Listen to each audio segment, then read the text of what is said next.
Good morning, this is Dave, and for the next half hour, I'll be reading from the Investigative Post on the Niagara Frontier Radio Reading Service.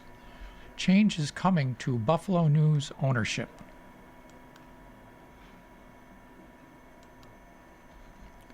The new boss of Buffalo's daily newspaper isn't the same old boss, but remains to be seen whether it will make any difference given the news's many challenges.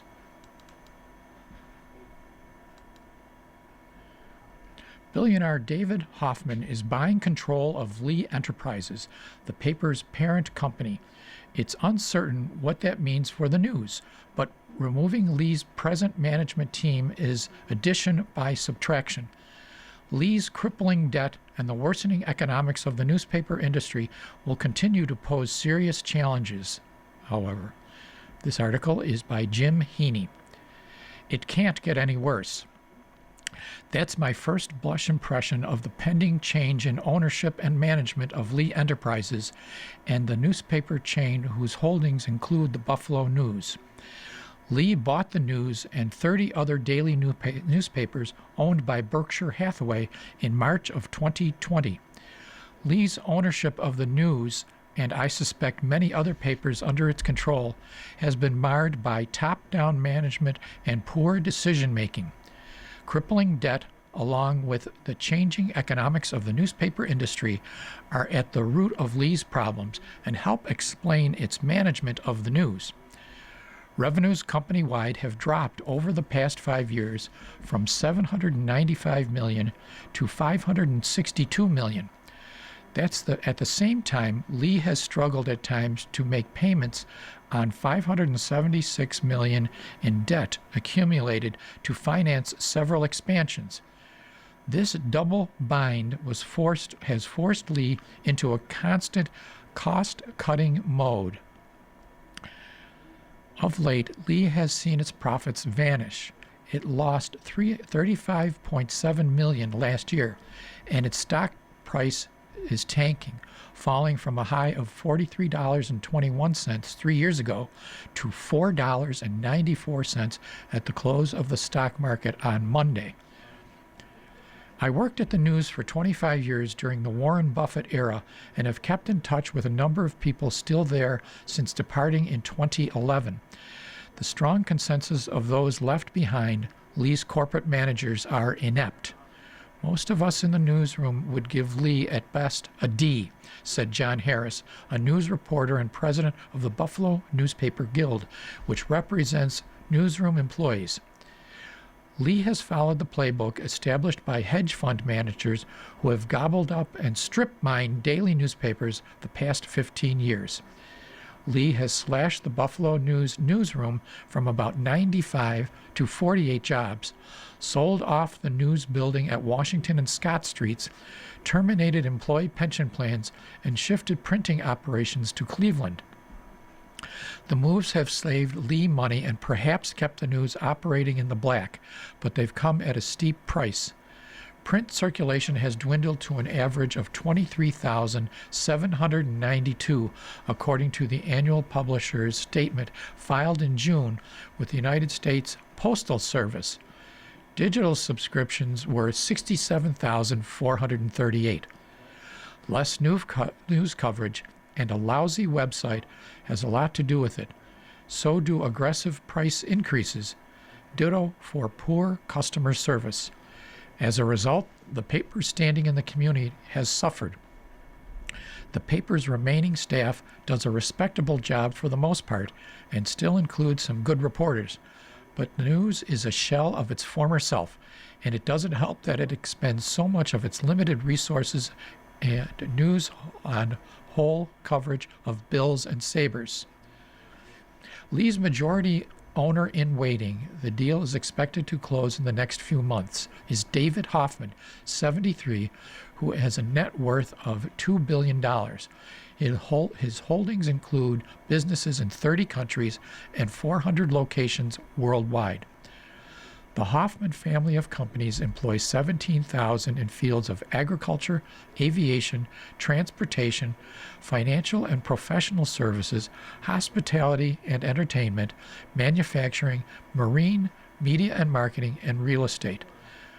Of note, Hoffman struck a deal last month to buy majority interest in the Pittsburgh Penguins of the National Hockey League. Of particular note, the Hoffman Media Group owns 21 small newspapers. Hoffman has pursued controlling interest in Lee for more than a year. He was initially rebuffed, but Lee executives warmed to him as the company's financial plight worsened. Lee's back was up against the wall, and I think it was looking for a way to stabilize the business, Tim Franklin, a professor and chair of local news at Northwestern University's Medill School of Journalism, told the Associated Press. Here's the deal in a nutshell. For $35 million investment, Hoffman's stake in the company will grow from 10% to 52%. Another $15 million from other investors garnered a commitment from Berkshire Hathaway to reduce the interest payments due on $446 million of remaining debt from 9 to 5%, which will save an estimated $18 million a year. The debt stems from Berkshire Hathaway's holding the note on Lee's purchase of its 31 daily newspapers, 49 weeklies, and 32 specialty publications in 2020, and loaning it an additional funds to cover previous debts that were coming due. Hoffman is expected to assume chairmanship of Lee once the deal goes through. Kevin Mowbray, the company's president and CEO, has already retired, and Chief Financial Officer Tim Millage is departing the end of February. More house cleaning is expected once Hoffman formally takes over. Hoffman isn't saying much publicly, and when he has spoken, it's mostly been to publications in his native Missouri, where his business activities haven't always panned out. He now lives in Naples, Florida. Last April, he told the St. Louis Business Journal that Lee's largest newspapers are the least attractive part of Lee's portfolio. That would presumably include the News, the St. Louis Post-Dispatch, and the Omaha World Herald. Large papers, Hoffman said, are more complex, and there are more things to deal with than there are in local markets. St. Louis Magazine, in a piece published last week, had this to say about Hoffman's track record as a publisher. Hoffman, it said, prefers local control, and that would be good for the News, which operated independently when Buffalo owned the paper. Claims to have never downsized the staffs of the newspapers he bought. That sets him apart from just about every major newspaper operator in the United States, save the New York Times. While professing a soft spot for print, believes digital is the future, including paywalls, that prevailing wisdom is the newspaper industry. Is big on high school sports. This is a relative strong suit of the News.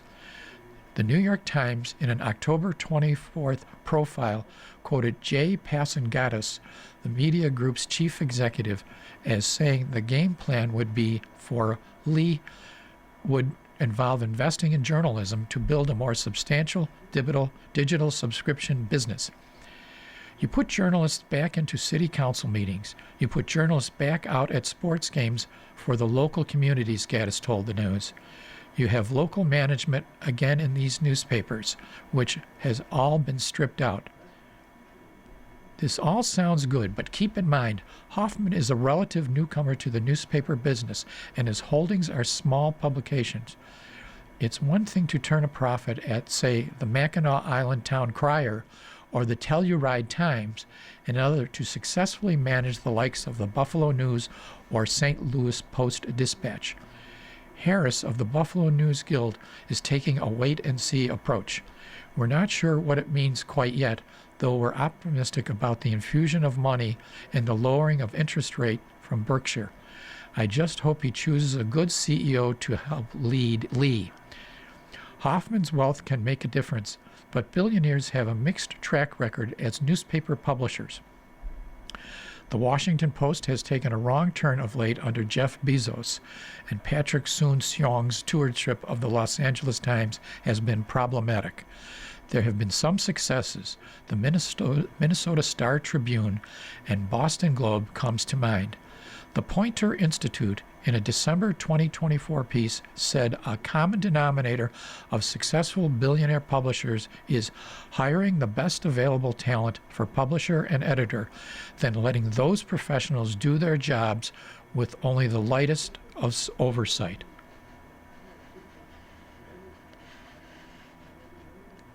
A special election set for Ryan's Senate seat. Democrat Jeremy Zellner is expected to face Republican businessman Dan Gagliardo on February 3rd. The real fireworks will come in the June Democratic primary when Assemblymember John Rivera enters the mix. This is by Jeff Kelly on Political Post.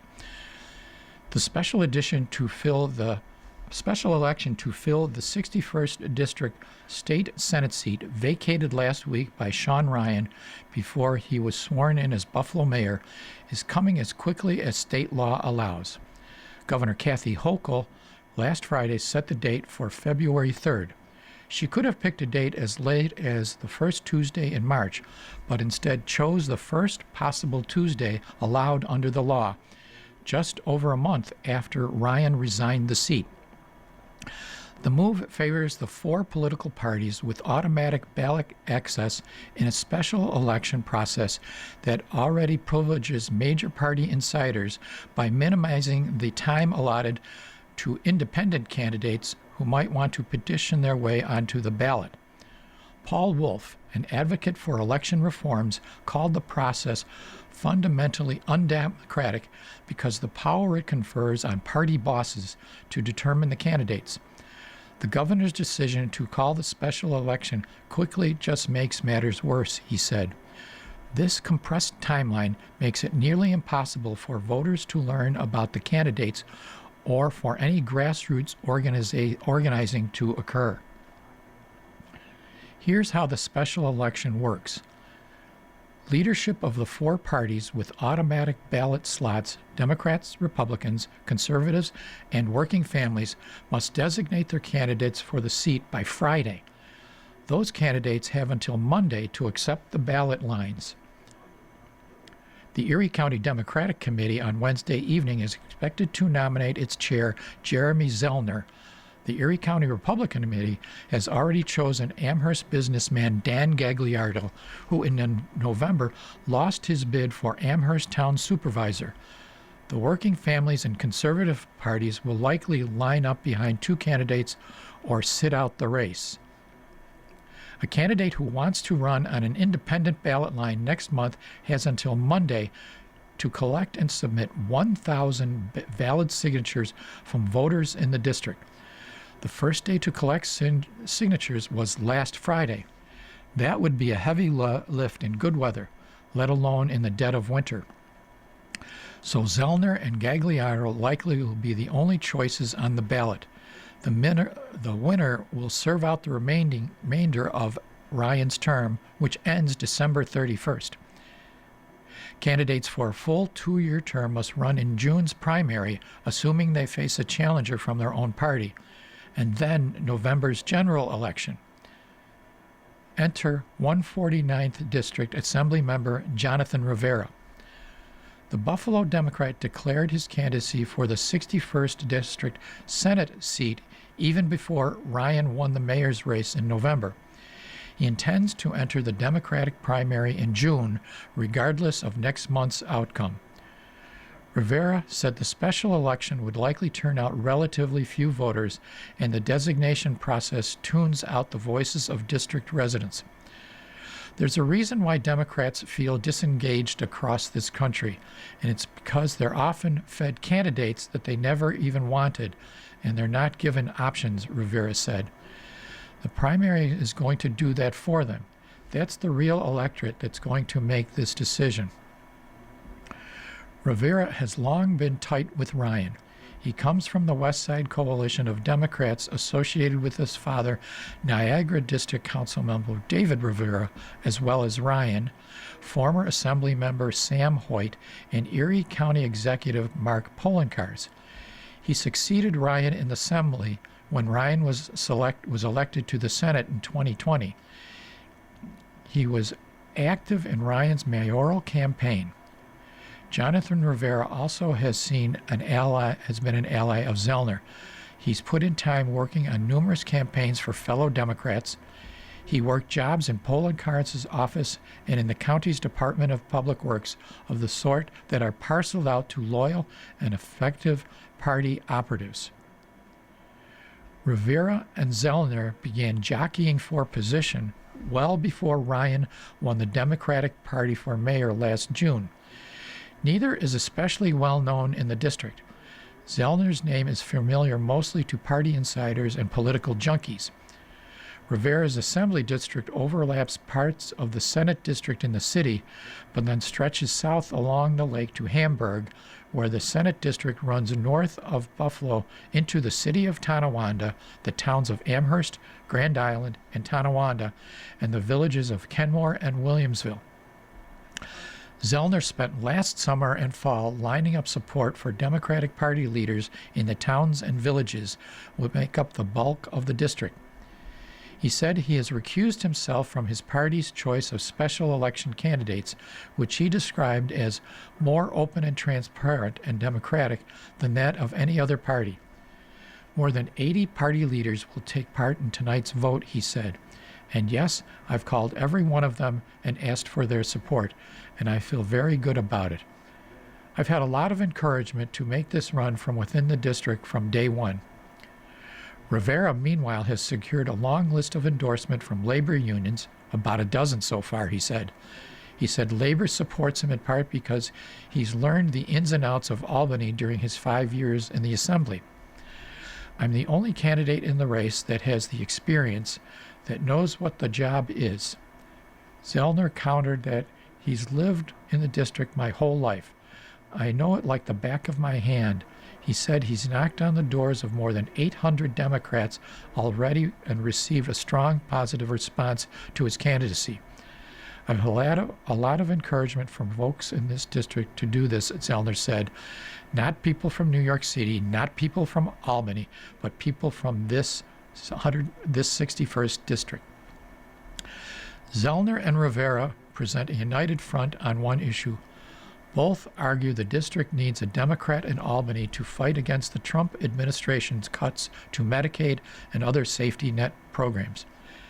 Gagliardo, the Amherst Republican, faces an uphill battle next month and in November's general election should he choose to run in both. At last count, there were about 93,000 registered Democrats in the district compared to about 50,000 Republicans. Close to 11,000 voters were registered with the conservative, working families, and other minor parties. More than 49,000 registered voters in the district have no party affiliation. Gagliardo said his race for town supervisor raised his profile in the district and gave him a lot of insight into issues important to voters. We've already done all this work, he said, and we switched a lot of people. A lot of Democrats, a lot of blanks. They voted for me because they believe the things I was saying.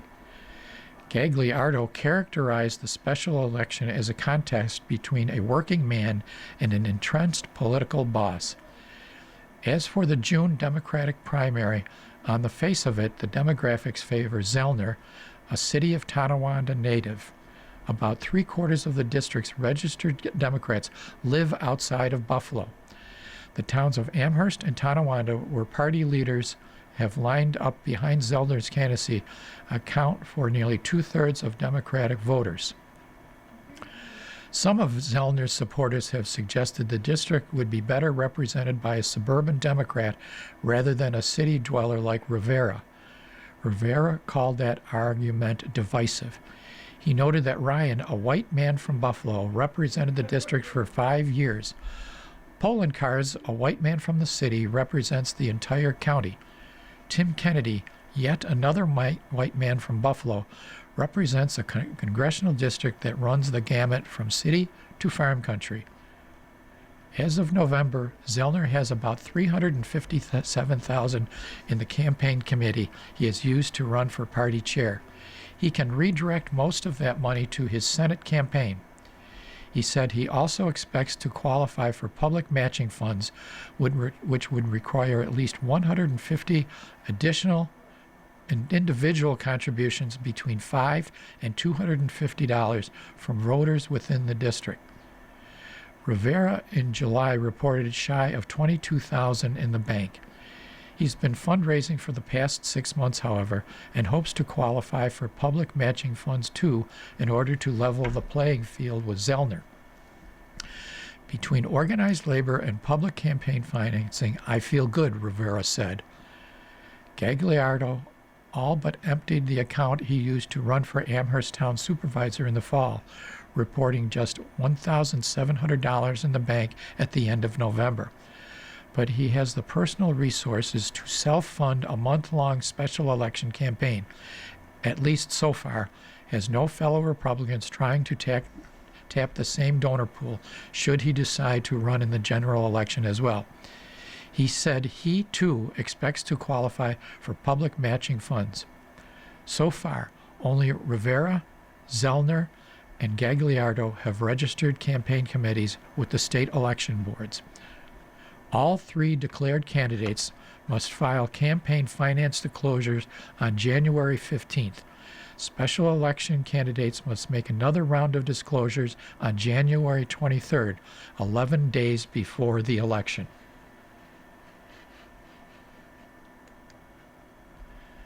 The stamp data center could jack up power bills. The amount of electricity the data center would use could power 400,000 homes, nearly enough for every house in Erie County. As a result, power bills could rise, and the project is likely to win huge subsidies. A national builder is once again proposing to construct a massive data center at Genesee County's Stamp Industrial Park, one that would use so much electricity that it could drive up costs for residential and commercial customers. The data center's power demands could also hamstring efforts to recruit other businesses to the industrial park, which has struggled to attract tenants despite the investment by the state of $100 million. A proposal filed with Genesee County officials on Friday from Stream Data Centers for a 2.2 million square foot facility states it would require some 500 megawatts of electricity, 83% of all power that would be available at Stamp. The amount of electricity could power nearly every home in Erie County, which has 411,500 households, according to the most recent U.S. Census data. It could power nearly every home in Monroe, Genesee, Livingston, Orleans, and Wyoming counties combined. That's Rochester, its suburbs, and 4 surrounding counties. 400,700 total households. Critics and environmental advocates worry a data center drawing so much power could drive up energy costs for New Yorkers by an undetermined amount.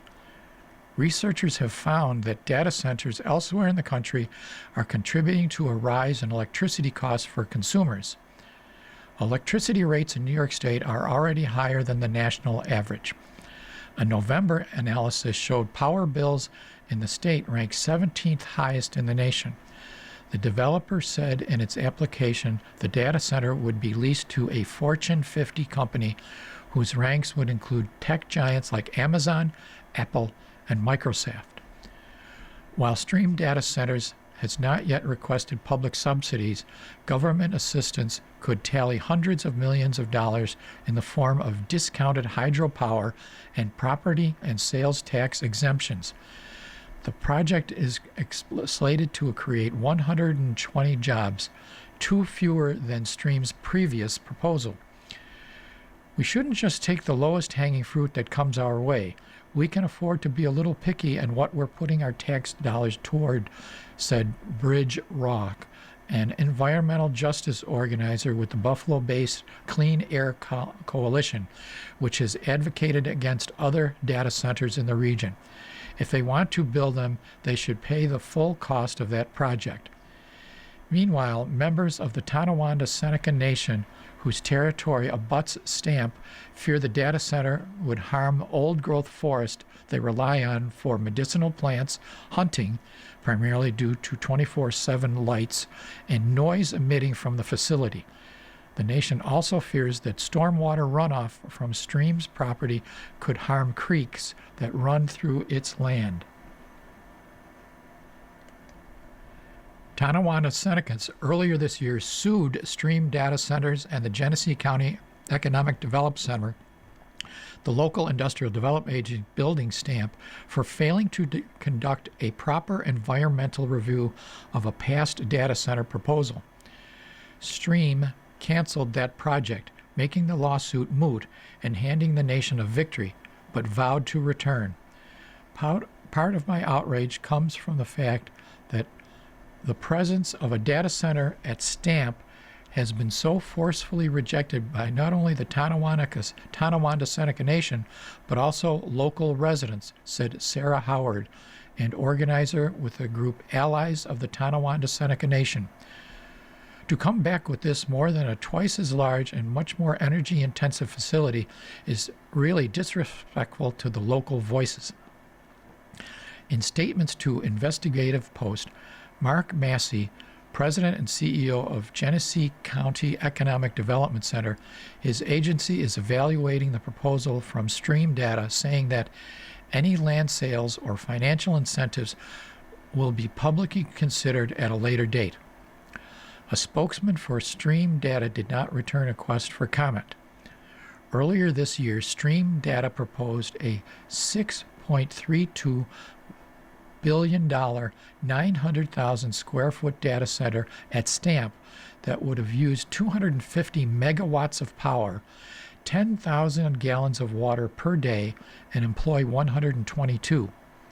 In March, the Genesee County Economic Development Center awarded the project a $472 million subsidy package. The newest proposal is nearly 2.5 times larger at 2.2 million square feet, or 38 football fields.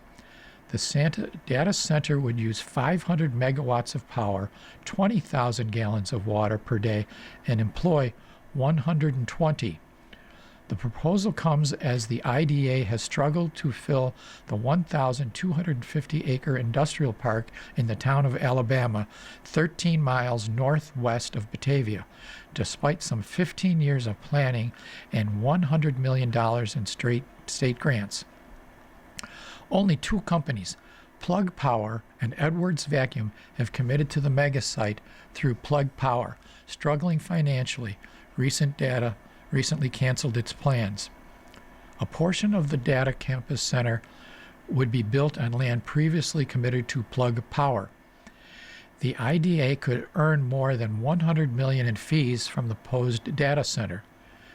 The IDA is constructing a 600 megawatt substation to provide electricity to Stamp tenants. Initially, Plug Power was going to cover the cost, but with the company's plans scuttled, the IDA was given permission by the state to redirect a $56 million grant to pay for the work. The IDA began entertaining data center firms last year in a bid to finish the substation and recruit the state grant money. Should the 500 megawatt data center come to life, Stamp will be left with about 93 megawatts of power to offer future tenants. The availability of hundreds of megawatts of power was a gold mine for the industrial park, despite its remote location, site selectors previously told the Investigative Post.